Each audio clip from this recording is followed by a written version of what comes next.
Greetings, everyone, and welcome back to another episode of Plan B Success. We are humans. We come in all shapes, sizes, colors, genders, sexual orientations, and from all corners of the world. We move, mingle, and settle in places which we call home, among those we call family and friends, anywhere on the globe. When we talk of diversity or racism, we talk about these differences amongst us. While diversity has a connotation of celebrating our differences and bringing us together, racism is the exact opposite. The point is that all lives matter, and the question is, does it even make sense to talk about these differences irrespective of the connotation? Some may say that not seeing the differences for what they are is not an act of being progressive, but one of avoidance. Our history has indelible imprints of colonization and slavery, those of one color reigning over everyone during the time, and this went on to shape the socio-political and economic order of the time. That cannot be wished away. However, for that to continue to cast its shadow on the present and hundreds of years into the future is just not acceptable. The past has great wrongdoing as seen from the vantage point of the present and needs to be course-corrected for the future. Discrimination of yesteryears is not acceptable in the present times and definitely not needed in the future. The question is not whether the communities that experienced racism or those whose previous generations exercised it are greater in number in any place on earth. The question is that we all agree and know within our hearts that it was not right to have occurred in the past. As a result, we have moved towards equality in the present, and we need to abide by it, no question asked. But again, with what we bear witness around us, you may ask, have we? Privilege is equal and to be exercised by all, not one sect or another.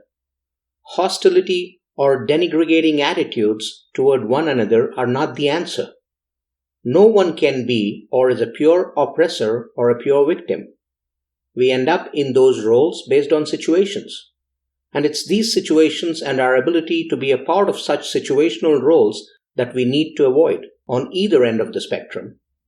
The oppressors or oppressed need to embrace the possibility of acting as agents of change.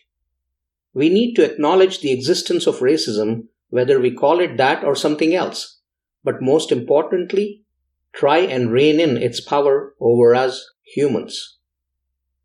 Racial oppression has its roots in history, was socially constructed to marginalize certain groups across various geographies, and shows up today from time to time when it intersects with discriminatory structures.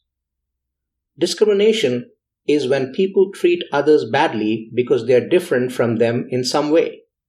A form of discrimination called oppression is often used to take power away from an individual or a group of people.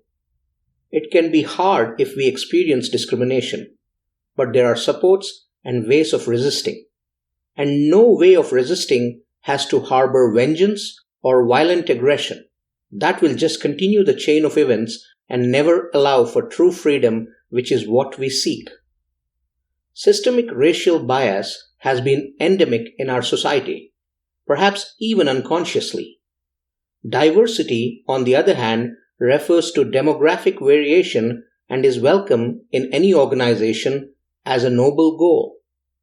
The ability to recruit and nurture diversity through the attributes of race, gender, sexual orientation, personality type, and more is seen as resulting in increased levels of creativity, innovation, cultural amalgamation, and effective problem solving. This is the other side, where the same elements that cause the divide are seen as the ones to use to bring people together and capitalize on the strengths of their differences to benefit everyone as a whole. While historical discrimination in the name of race has limited progress for certain groups, Workplace diversity doesn't necessarily work to proactively break these shackles, but works on the other dimension of these differences in bringing people together.